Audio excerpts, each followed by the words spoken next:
आज की इस वीडियो में हम डिस्कस करेंगे बीपीएससी टीचर्स की सैलरी। अभी जो है बीपीएससी टीआरई 3 वालों की भी सैलरी आना स्टार्ट हो चुकी है। तो हम लोग 55% डीए के अकॉर्डिंग देखते हैं कि हर एक क्लासेस का कितना सैलरी बनता है। मीन्स 1 to 5 का, फिर 6 to 8 का, 9th 10th का एंड फिर 11th 12th का। तो वीडियो में अंत तक बने रहें ताकि हर एक सैलरी को हम डिटेल्ड फॉर्म में देख सके, समझ सके। और अगर वीडियो पसंद आए तो लाइक, सब्सक्राइब एंड शेयर करना बिल्कुल ना भूलें।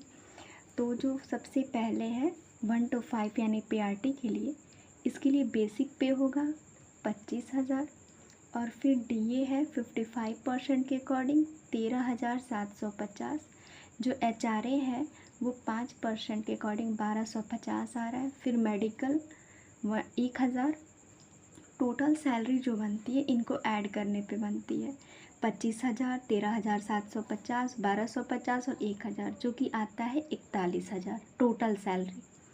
अब इस टोटल सैलरी से डिडक्शन होता है एनपीएस डिडक्शन, और जो एनपीएस डिडक्शन होता है वो बेसिक पे और डीए को जोड़कर उसका 10% निकाला जाता है और वही एनपीएस डिडक्शन होता है। तो बेसिक पे है 25,000 और डीए है 13,750, और जब इसको ऐड करेंगे तो आएगा 38,750 और इसका 10% आएगा 3,875 रुपये।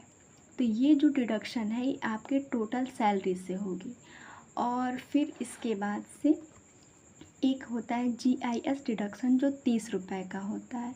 तो ओवरऑल अगर हम देखें तो जो टोटल डिडक्शन है वो एक तो ये एनपीएस डिडक्शन और जीआईएस डिडक्शन, ये दोनों को देखें तो हो जाता है 2,905 रुपये।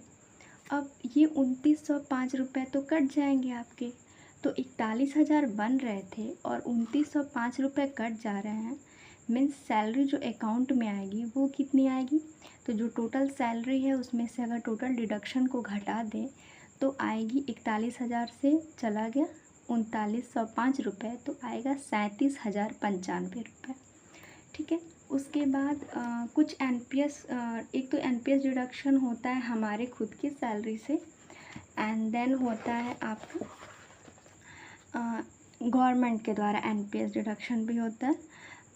तो इसमें क्या है, बेसिक पे और डीए का 14% गवर्नमेंट आपको देती है।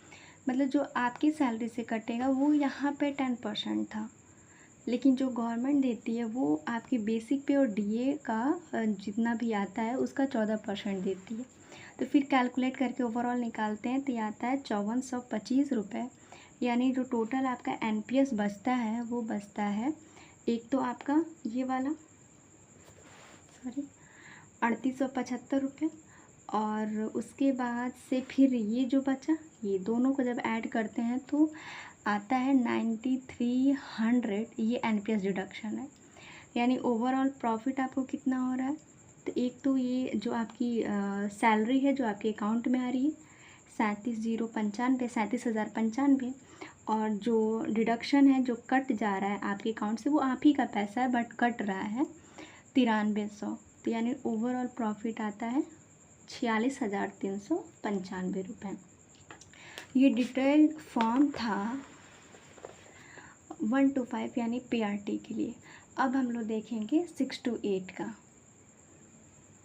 यहाँ पे 6 to 8 का समझेंगे, फिर वही चीज़ है, बेसिक पे 28,000 है 6 to 8 के लिए, डीए 55% के अकॉर्डिंग 15,400, एचआरए 5% के अकॉर्डिंग 1,400, मेडिकल 1,000। टोटल सैलरी सभी को जोड़कर बनती है 45,800।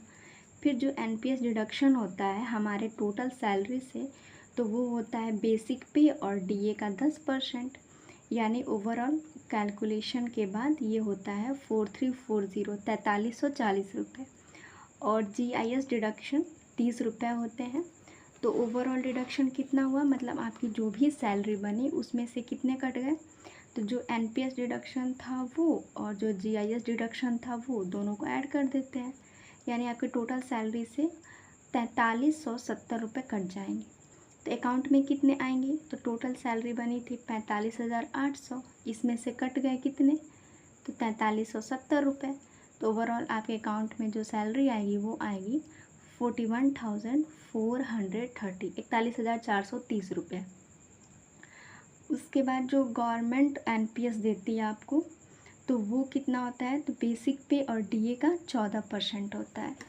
तो फिर इसको भी अगर हम लोग कैलकुलेट करेंगे तो आएगा ये बेसिक पे 28,000 और डीए 15,400 और उसका 14% कैलकुलेट करने के बाद आता है 6,076 रुपये।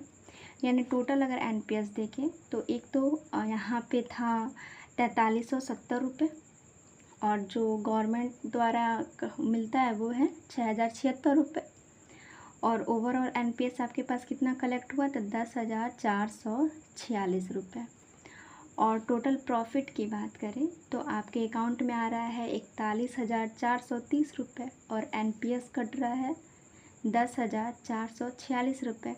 यानी ओवरऑल 6 to 8 के लिए टोटल प्रॉफिट है 51,876 रुपये। अब इसके बाद हम लोग 9th-10th का देखेंगे।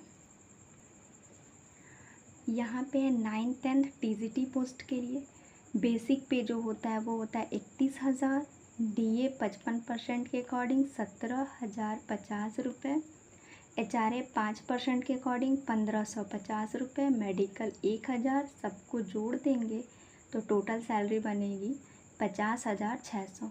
लेकिन इतनी मिलनी नहीं है, फिर एनपीएस डिडक्शन होगा बेसिक पे और डीए का 10%, तो इसको कैलकुलेट करेंगे तो आएगा 4,805 रुपये और जीआईएस डिडक्शन जो है वो 30 रुपये का होगा। तो जो ओवरऑल डिडक्शन है वो NPS deduction and GIS deduction जब ऐड करेंगे तो आएगा 4,835, 4,835 रुपये।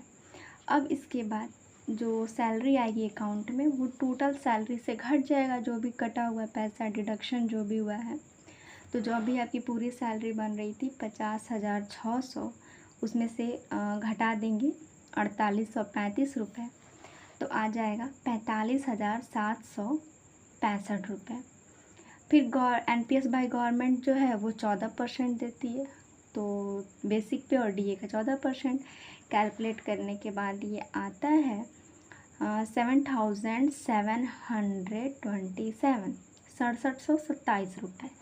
फिर जो टोटल एनपीएस है वो एक तो ये गवर्नमेंट वाला और एक आपका जो डिडक्शन हुआ था, ये दोनों को ऐड करेंगे तो टोटल जो एनपीएस कलेक्ट होगा वो होगा 11,562 रुपये और जो टोटल प्रॉफिट होगा वो होगा आपका जो अकाउंट में सैलरी आ रहा था ये 765 और आपका ये एनपीएस, तो दोनों को ऐड करेंगे तो 57,327, 57,327 रुपये। ये हो गया टीजीटी पोस्ट के लिए। अब समझेंगे 11th-12th के लिए। 11th-12th यानी पीजीटी पोस्ट के लिए अगर देखें तो जो बेसिक पे वो 32,000 है, डीए 55% के अनुसार 17,600, एचआरए 1,600, मेडिकल 1,000, सबको जोड़ेंगे तो बनेगा टोटल सैलरी जो कि है 52,200। एनपीएस डिडक्शन फिर वही कहानी है, बेसिक पे डीए को जोड़ के 10% जो कि बनेगा 4,960 रुपये। जीआईएस डिडक्शन 30 रुपये, ओवरऑल डिडक्शन 4,990 रुपये। सैलरी आपके अकाउंट में कितनी आएगी, तो जितनी आपकी सैलरी बनी है वो और जो डिडक्ट हो रहा है वो घटा देंगे, आएगा 47,210, 47,210। एनपीएस बाय गवर्नमेंट तो बेसिक पे और डीए का 14%, तो कैलकुलेशन के बाद आता है ये 6,944 रुपये। और फिर यहाँ पे टोटल एनपीएस कितना होगा, तो एक तो 6,944 ही और फिर यहाँ पे जो डिडक्शन हुआ था 4,990, दोनों को ऐड करेंगे तो जो टोटल ये है एनपीएस है वो आएगा 11,934 रुपये और जो टोटल प्रॉफिट है वो है एक तो ये जो आपके अकाउंट में सैलरी आनी है वो 47,210 और बाकी जो आपका एनपीएस कलेक्ट होना है वो ये दोनों जोड़ करके आता है 59,144 यानी 59,144 रुपये। ये हो गया आपकी पीजीटी के सैलरी का कंप्लीट स्ट्रक्चर। इस तरह से इस वीडियो में हमने पीआरटी, फिर 6 to 8, 9, 10th और 11, 12th के सैलरी को डिटेल्ड फॉर्म में समझा। अगर आपको ये वीडियो यूज़फुल लगी हो तो मेरे वीडियो को लाइक, सब्सक्राइब और शेयर करना बिल्कुल ना भूलें। और ऐसी इन्फॉर्मेटिव वीडियो को देखने के लिए